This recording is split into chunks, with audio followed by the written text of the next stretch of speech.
नीतीश कुमार ने आपके साथ कोई गलत काम नहीं किया।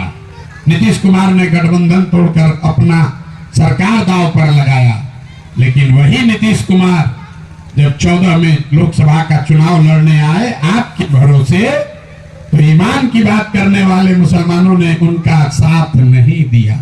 तब आप लालते में 80% हिंदू रहते हैं।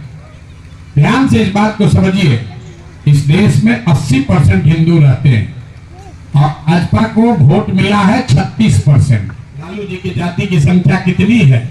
15%। नीतीश जी की जाति की संख्या कितनी है? 2%। प्रशांत किशोर की जाति की संख्या कितनी है? 3%। नीतीश खड़े हो सकते हैं, प्रशांत किशोर खड़े हो सकते हैं, लालू खड़े हो सकते हैं, लेकिन 18% वाले इस कौम में कोई लड़का क्यों नहीं खड़ा हो रहा है? वो इसलिए नहीं खड़ा हो रहा है, इसलिए 13 नवंबर को बिहार में 4 सीटों पर विधानसभा उपचुनाव होने वाला है और इस उपचुनाव में प्रशांत किशोर अपने उम्मीदवारों को उतारे हुए हैं। चारों सीट से उम्मीदवार उतारे हुए हैं और उनके द्वारा पहले ही यह घोषणा किया जा चुका है कि चारों सीट जीत कर दिखाएंगे। लेकिन इस बीच जब प्रशांत किशोर प्रचार प्रसार करने के लिए क्षेत्र में पहुंचे हैं तो वहां पे पहली बार नीतीश कुमार के प्रति उनके मुख से फूल झड़ना शुरू हो चुका है। जी हाँ, बिल्कुल सही सुन रहे हैं आप। नीतीश कुमार के प्रति जिस प्रकार से प्रशांत किशोर के मुख से फूल झड़ने लगा है। हालांकि प्रशांत किशोर जो पद यात्रा करते हैं, पद यात्रा के दौरान हमेशा लालू प्रसाद यादव और नीतीश कुमार को लेकर विरोध प्रकट करते रहते हैं। लेकिन इस बीच इस विधानसभा उपचुनाव में प्रशांत किशोर के द्वारा जिस प्रकार से मुस्लिम समुदाय के लोगों को नीतीश कुमार मसीहा बताए जा रहे हैं, इस प्रकार से उनके द्वारा यह भी कहा जा रहा है कि हम भले ही नीतीश कुमार का विरोध करते हैं, लेकिन नीतीश कुमार मुस्लिम समाज के लिए बहुत कुछ किए हैं। एक समय था जब नीतीश कुमार मुस्लिम समुदाय को आगे बढ़ाने का काम किए और समय आया तो मुस्लिम समाज ने नीतीश कुमार को धोखा दे दिया।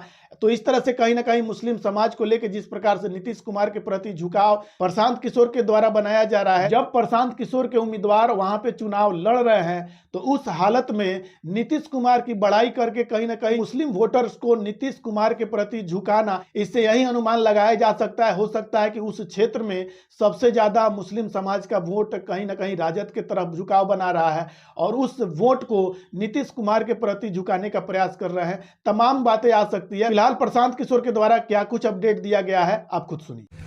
2005 से 2014 तक इस राज्य में नीतीश कुमार की सरकार रही है। आज हम नीतीश के विरोध में खड़े हैं, लेकिन जितने मुसलमान यहाँ बैठे हैं, आप अपने ईमान को साक्षी रखकर बताइए, 2005 से 2014 के बीच में नीतीश कुमार ने आपके साथ कोई गलत काम नहीं किया। लालू के मुकाबले, लालू जी के राज के मुकाबले जब 2005 से 10-12 के दौर में बिहार में विकास थोड़ा बढ़ा, उसका फायदा मुसलमानों को भी हुआ। भागलपुर दंगों में अपराधियों को सजा दिलाने का काम नीतीश कुमार ने किया। 2010 में जब नरेंद्र मोदी के यहाँ पर विधानसभा का चुनाव हो रहा था, नीतीश कुमार ने नरेंद्र मोदी को बिहार में घुसने नहीं दिया। 2012 में जब मोदी को प्रधानमंत्री का चेहरा बनाया गया, नीतीश कुमार ने गठबंधन तोड़कर अपना सरकार दांव पर लगाया।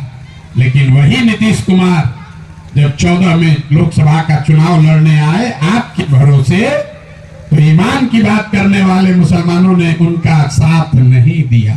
तब आप लालटेन पकड़कर घूमने लगे। नीतीश कुमार का राजनीतिक मान मर्दन हुआ, वो 2 सीट पर आ गए। नीतीश कुमार को जब आपको रहनुमा, आप अगर नीतीश को समय बना लेते तो आपके पास विकल्प भी होता और एक मजबूत साथी भी होता। लेकिन देखिए मुसलमानों की सलाहियत, जब नीतीश को रहनुमा बनाना था तब आपने नीतीश को छोड़कर लालटेन करना उचित समझा।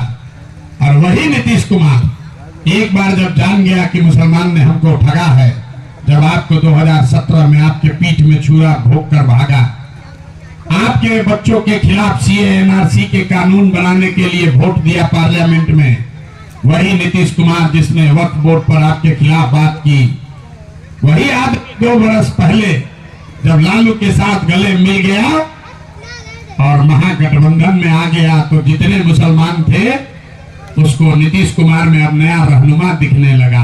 कहता है कि नीतीश कुमार ही भाजपा को हराएगा। ये तो खुदा का शुक्र कीजिए कि लोकसभा के चुनाव के पहले नीतीश कुमार भाग गए, वरना सारे सलाहियत और अकल के बाद भी आप लोग उसी नीतीश कुमार को वोट देते, और जो वोट लेकर आपसे लोकसभा के चुनाव के बाद फिर भागता भाजपा की ओर। तो जिस समय नीतीश को रहनुमा बनाना था, उस समय आपने नीतीश का साथ छोड़ दिया, और जब उस पर भरोसा नहीं करना चाहिए था, तब आप उसको रहनुमा बना रहे थे। तो आपका दुर्दशा नहीं होगा तो किसका दुर्दशा होगा? जब मुसलमानों को समझ ही नहीं है कि हमें किसके साथ चलना है, तो आपकी दुर्दशा तो होगी ही होगी। किसी ने अभी सच्चर कमेटी का जिक्र किया। सच्चर कमेटी का रिपोर्ट कब आया? 2005-06 में आया। 2005-06 से पहले इस देश में किसका शासन था? भाई रिपोर्ट में तो वही आया जो 47 से 2004-05 के बीच में हुआ। तब तो भाजपा का शासन नहीं था, तब तो कोई योगी नहीं आए थे। आपके रहनुमा, आपके वोट से बनने वाले लोगों का ही देश में शासन था। तो आप अपने समझ से हमको बता दीजिए कि अगर वो मुसलमानों के सही रहनुमा थे, तो फिर आप 2004 में दलितों से भी ज्यादा गरीब और पिछड़े कैसे हो गए? आपने कहा कि कमेटी का रिपोर्ट आने के बाद काम नहीं हुआ। आप गलत सवाल पूछ रहे हैं। सवाल ये पूछना है कि जब आपके रहनुमाओं का शासन था, तो आप उस दशा में पहुंचे कैसे जो सच्चर कमेटी बता रहा? ऐसा तो है नहीं कि 45 बरस भाजपा का शासन था और कोई नई सरकार आई, उसने सच्चर कमेटी कराया और बताया कि मुसलमानों का दशा खराब हो गया। भाई जो आपके रहनुमा थे, उन्हीं के दौर में आपकी ये दुर्दशा हुई है। आपकी दुर्दशा इसलिए हुई है कि समाज को इस बात की चिंता ही नहीं है कि हमारे बच्चों की पढ़ाई कैसे होगी। समाज को इसकी चिंता ही नहीं है कि हमारे बच्चों को रोजगार कैसे मिलेगा। ये सुरक्षा की गारंटी के नाम पर आप मुफ्त में अपना वोट बेचे जा रहे हैं। बंधुआ मजदूरी स्वीकार कर ली है। एक सज्जन खड़े होकर अभी बता रहे थे कि सिर्फ 19 विधायक ही हम लोग के हैं बिहार में, और उसको उन्होंने चिंता का कारण बताया कि भाई मुसलमानों को भागीदारी, हिस्सेदारी नहीं मिली है। हम आपको बता रहे चिंता का कारण नहीं है। भाई आपको आरजेडी ने टिकट नहीं दिया, कांग्रेस ने टिकट नहीं दिया, इसलिए आपके 19 विधायक हैं। चिंता का कारण क्या है वो हम आपको बता देते हैं। बिहार में आबादी के हिसाब से 1650 मुखिया मुसलमान होना चाहिए। पूरे बिहार में 1200 से कम मुस्लिम मुखिया हैं। बिहार में आबादी के हिसाब से 27,500 वार्ड सदस्य मुसलमान होना चाहिए। 11,000 से कम मुसलमान ही वार्ड सदस्य हैं। अब आप मुझे बता दीजिए कि भाई दलों ने टिकट नहीं दिया। समीम भाई बता रहे थे किसने कितना पैसा मांगा, तो आप विधायक नहीं बने, लेकिन आपको मुखिया बनने से किसने रोका? आपको वार्ड सदस्य लड़ने से किसने रोका? हम बता रहे किसने रोका। आपको रोका है आपकी मानसिक गुलामी ने। ये लालू नीतीश ने आपका विकास किया कि नहीं उसको छोड़िए, लेकिन सबसे बड़ा जो गुनाह किया, आपको राजनीतिक तौर पर, मानसिक तौर पर इतना कमजोर बना दिया कि आपको अपनी सुरक्षा के लिए किसी दूसरे की गारंटी चाहिए। क्योंकि आप किताबों को पढ़कर बताइए कहां पर यह बताया गया है कि जो मुसलमान है वो अल्पसंख्यक है। भैया अल्पसंख्यक तो कोई धर्म जाति है ही नहीं, ये आपके दिमाग में बैठा दिया गया। आप अपने आप को मुसलमान कम और अल्पसंख्यक ज्यादा बताते हैं। किसी हिंदू को आपने ये नहीं सुना होगा कहते हुए कि हम हिंदू हैं और बहुसंख्यक हैं। अल्पसंख्यक कोई जाति है, धर्म नहीं है मेरे भाई, अल्पसंख्यक मानसिकता है। आप मुसलमान हैं और आपको कहीं पर अल्पसंख्यक कहने का कोई मतलब नहीं है। 20 करोड़ की कौम अल्पसंख्यक नहीं है। अल्पसंख्यक वो मानसिकता है जो बताती है, जाकर डिक्शनरी में देखिएगा, अल्पसंख्यक वो कौम है जो ये स्वीकार कर ले कि हमारे विकास के लिए, हमारी सुरक्षा के लिए हमें किसी न किसी के साथ ही चलना है। तो ये 30, 35, 40 बरस से जो आप किसी न किसी के पीछे चलने का आपने दौर बना लिया, इसी मानसिक कमजोरी ने आपकी ये दुर्दशा की है। मुसलमान कभी कोई खड़ा होके कहेगा ए भैया हम लोग अकेले क्या कर सकते हैं? मेरे भाई, आपकी ये दुर्दशा इसलिए नहीं है कि आपकी संख्या कम है कि ज्यादा। लालू जी की जाति की संख्या कितनी है? 15%। नीतीश जी की जाति की संख्या कितनी है? 2%। प्रशांत किशोर की जाति की संख्या कितनी है? 3%। नीतीश खड़े हो सकते हैं, प्रशांत किशोर खड़े हो सकते हैं, लालू खड़े हो सकते हैं, लेकिन 18% वाले इस कौम में कोई लड़का क्यों नहीं खड़ा हो रहा है? वो इसलिए नहीं खड़ा हो रहा है, इसलिए नहीं खड़ा हो रहा है कि आपके मन में यह बैठा दिया गया कि आपको किसी न किसी के पीछे ही चलना है, और आपने उस बात को स्वीकार कर लिया कि भैया हम कांग्रेस के पीछे चले, कि लालू के पीछे चले, अब नया नया प्रशांत किशोर आए हैं तब इनके पीछे चले। हम पहले आपको कह रहे हैं, ना हम गारंटी देते हैं ना लेते हैं, ना हम आपके रहनुमा हैं ना होने का दावा करते हैं। हमारे पीछे भी आंख बंद करके चलिएगा तो बुरी तरह से ठगे जाइएगा। आप पीछे चलोगे तो ठगे ही जाओगे। आपके इस्लाम में यह कहा गया कि अगर जीवन में कुछ हासिल करना है तो बिना जद्दोजहद के कुछ भी हासिल नहीं हो सकता। आज का मुसलमान जद्दोजहद नहीं करना चाहता है। यहाँ बैठे बैठे तादाद का आकलन कर रहे हैं, कौन चुनाव जीत रहा है, कौन चुनाव हारेगा, कौन भाजपा को हराएगा। अपने बच्चों की चिंता नहीं, अपने बच्चों के पढ़ाई की चिंता नहीं, अपने रोजगार की चिंता नहीं, खाली तादाद की गणना कर रहे हैं।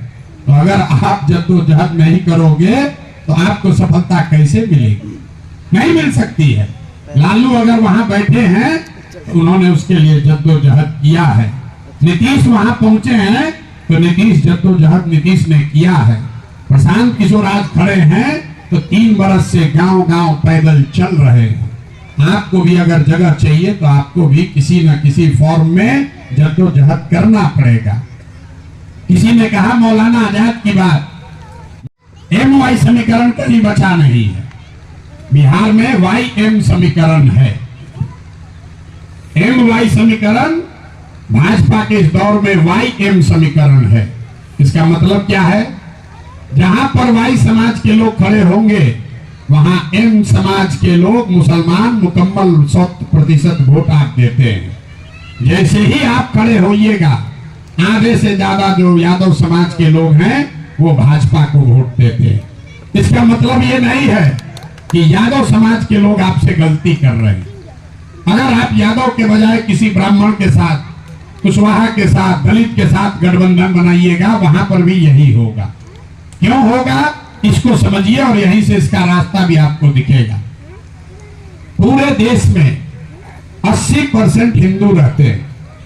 ध्यान से इस बात को समझिए, इस देश में 80% हिंदू रहते हैं और भाजपा को वोट मिला है 36%। 80% हिंदुओं के देश में भाजपा को 36% वोट मिला। इसका मतलब है कि आधे से कम हिंदुओं ने ही भाजपा को वोट दिया है। मतलब आधा हिंदू भाजपा को वोट देता है, आधा नहीं देता है। तो इस वीडियो को लेकर आप क्या कहेंगे कमेंट करके जरूर बताएं। आप देख रहे थे तिरहुत दस्तक। और भी खबरों के लिए चैनल को सब्सक्राइब करें और ज्यादा से ज्यादा शेयर करें। मिलते हैं फिर अगले वीडियो में, तब तक के लिए जय हिंद।